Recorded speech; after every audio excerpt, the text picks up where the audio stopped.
భారత సైన్యంలోని మహిళా అధికారి లెఫ్టినెంట్ కల్నల్ సోఫియా ఖురేషీ ధైర్యం, అంకిత భావానికి మాత్రమే కాకుండా ఆపరేషన్ సింధూర్ సమయంలో ఆమె పాత్ర తనని వెలుగులోకి తెచ్చింది.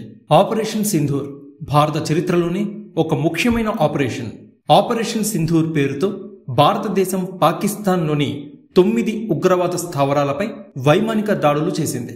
ఈ మిషన్లో భారత సైన్యానికి ప్రాతినిధ్యం వహిస్తున్న లెఫ్టినెంట్ కల్నల్ సోఫియా ఖురేషీ మీడియాకి కీలక సమాచారాన్ని అందించారు.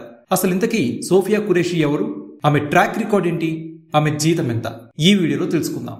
లెఫ్టినెంట్ కల్నల్ సోఫియా ఖురేషీ గుజరాత్లోని వడోదరాకి చెందినవారు. ఆమె 1981లో జన్మించింది. బయోకెమిస్ట్రీలో పోస్ట్ గ్రాడ్యుయేషన్ పూర్తి చేశారు. ఆమె కుటుంబానికి సైన్యంతో చాలా కాలంగా అనుబంధం ఉంది. ఎందుకంటే ఆమె తాత, తండ్రి కూడా సైన్యంలో పనిచేశారు.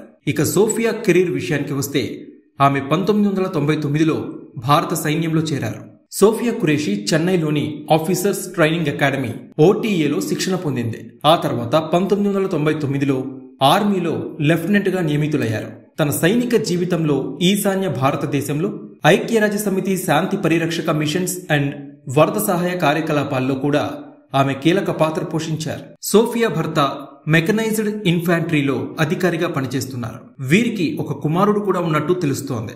ఇక 2016లో నిర్వహించిన ఎక్సర్సైజ్ ఫోర్స్ 18 అనే అంతర్జాతీయ సైనిక గ్రూప్ లో ఆమె భారత బలగాలకి నాయకత్వం వహించారు. అందులో పాల్గొన్న 18 దేశాల బృందాల్లో ఆమె ఒక్కరే మహిళా నాయకురాలు కావడం విశేషం.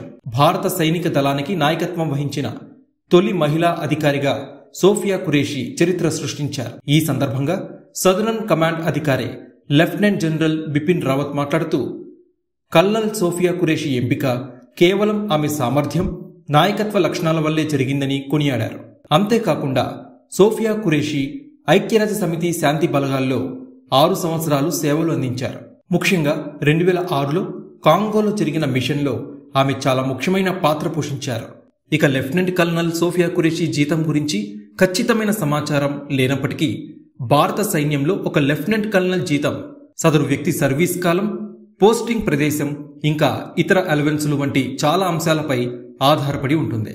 సాధారణంగా ఒక లెఫ్టినెంట్ కల్నల్ ప్రతి నెల జీతం ₹1,00,000 నుంచి 2 లక్షల మధ్య ఉండవచ్చని సమాచారం.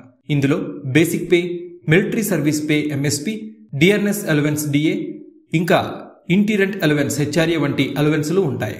వీటితో పాటు ఆపరేషన్ సింధూర్ వంటి ప్రత్యేక కార్యకలాపాల్లో పాల్గొనడానికి అదనపు అలవెన్సులు కూడా ఇవ్వవచ్చు. ఒక అధికారిని అధిక ప్రమాదకర ప్రాంతాల్లో నియమించినట్టయితే లేదా ఆపరేషనల్ అసైన్మెంట్లపై పంపినట్టయితే వారి జీతం మరింత పెరగవచ్చు. ఇక సోఫియా ఖురేషీకి అద్భుతమైన ట్రాక్ రికార్డ్ ఉంది. పంజాబ్ సరిహద్దులో జరిగిన ఆపరేషన్ పరాక్రమ్లో ఆమె చురుగ్గా పాల్గొంది. ఇందుకు గాను ఆమెకి general officer commanding in chief ప్రశంసా పత్రం లభించింది. అలానే ఈశాన్య ప్రాంతంలో వరద సహాయక చర్యల సమయంలో కమ్యూనికేషన్లో ఆమె చేసిన కృషికి సిగ్నల్ ఆఫీసర్ ఇన్ చీఫ్ ప్రశంసా పత్రం కూడా లభించింది.